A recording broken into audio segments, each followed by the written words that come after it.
and she said that she met the Pope and that she was more happy to meet me. And I thought, well, I could say the thing about you, baby.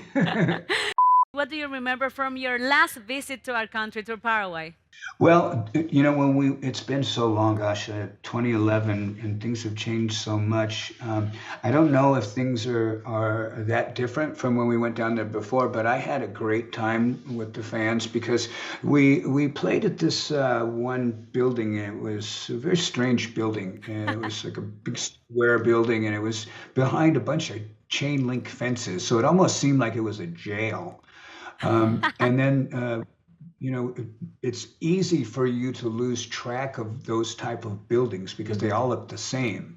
The one thing I do remember was having incredible visits with some of the fans that we saw that were out by our hotel, and them just talking about how long they'd been waiting for Megadeth. And we would have come a lot sooner, Yeah. but it's just so expensive, and we would have been back since 2011, but the economy had changed so much around the world. Touring really took a hit. Yeah. And we all have the pandemic, so we don't have to talk about it, but it was something that put away from the shows and the people and the artists, so it was a time, a struggle time. Yeah, it was. Yeah.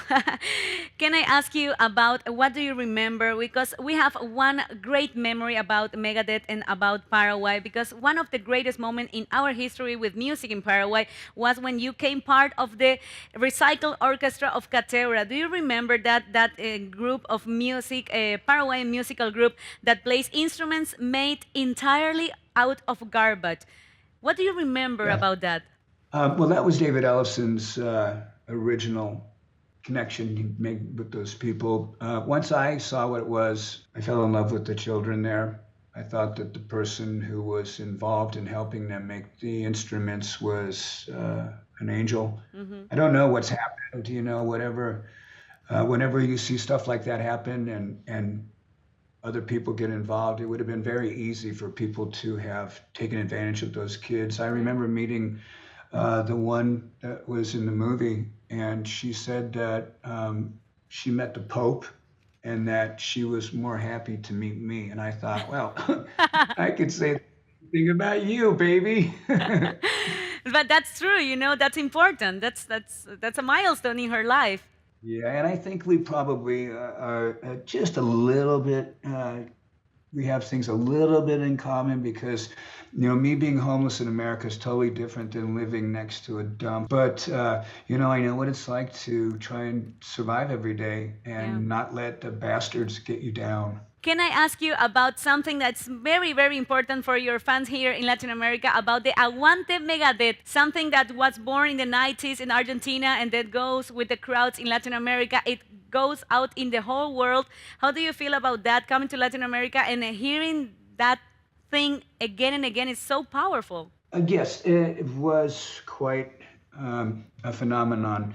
It's something that has been born in Latin America. And when we came down here in the very beginning, they had just lifted the restrictions on having American heavy metal bands to enter the country to do any performances. So, there were a few of us in the very beginning, but it didn't matter. We won. We got down there and Argentina adopted us and we were their band. We went down there for one show. Yeah. And then the place we were playing had the next night open. And they said, would you play another concert, Dave? And I said, sure. And it sold out right away. We ended up doing 5 nights in a row there. And it was the beginning of Aguante Megadeth. And it's a long story. I don't want to waste your time with it, but they say Aguante Megadeth around the world. Yeah, it's a lot of material in YouTube. You talking about that and the fans talking about that. It's very powerful. In Latin America, Aguante something. It's very important. It has a lot of rock and roll, a lot of the spirit of your music inside. Thank you. How do you see metal music in these days? I see it probably the same way you do. It's not as big as it once was, and it seems like it's making a comeback. We were saying that during the recording of The Sick, the Dying, and the Dead, that this album was going to help the metal community, that we weren't kidding ourselves and pretending that we were going to save metal, but I knew that a really good record would be really good for the heavy metal community, and it has been. It has And been. I'm so grateful. I'm so grateful to the fans. Yeah, of course, because the fans now here in Paraguay are really expecting for you to play here. You're going to have your show in April. So, with The Sick, the Dying, and the Dead, that's your latest album. But what your fans should be expecting here in Paraguay on April? Well, we'll be playing approximately 90 songs, and we did make a personnel change. We've got a new lead guitar player, and I think when we made the change, starting from scratch, it was easy to add some new songs into the set list. So I'm going to be presenting some new songs. We may be able to play a new song off the new record. I don't know. I know Dirk has been really asking me almost every time I Hmm. see him, hey, do that song yet? He wants me to do Black Friday, and then he wants me to do a secret song off of the last record. I won't tell you what it is, so if we play it, it'll be a surprise. But Okay. yeah, we're ready. We're ready to come down there and just kick ass and have fun with everybody. Oh my God, hearing those words from your mouth is very important. And here, now for the interview, we had so many people, you can imagine, working for this, but they're all very true fans from you. And I have a lot of friends that are waiting for you. So I want you to have this moment to give a message to all your fans in Paraguay. And of course, in Latin America, we have internet, everybody's connected. So everybody's going to see Sure. this interview. Sure. All I can say is that anybody who hasn't been able to come down and play in Latin America, and I know that a lot of fans will commute if you don't do a big tour like we do, but for bands that don't go down to Latin America, you're missing it. You are missing it. That's This is one of the greatest things in my career is when we swing around to Latin America every time. We travel everywhere, we treat everybody the same, but there's just something about the Latin American audience when they sing the guitar solos. I mean, who does that? You don't do that in America.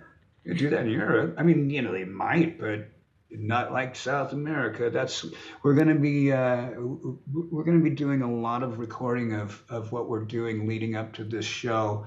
So I'm sure a lot of your fans and your viewers are going to be able to see what they're getting ready for and be prepared. we are going to try to be prepared for you.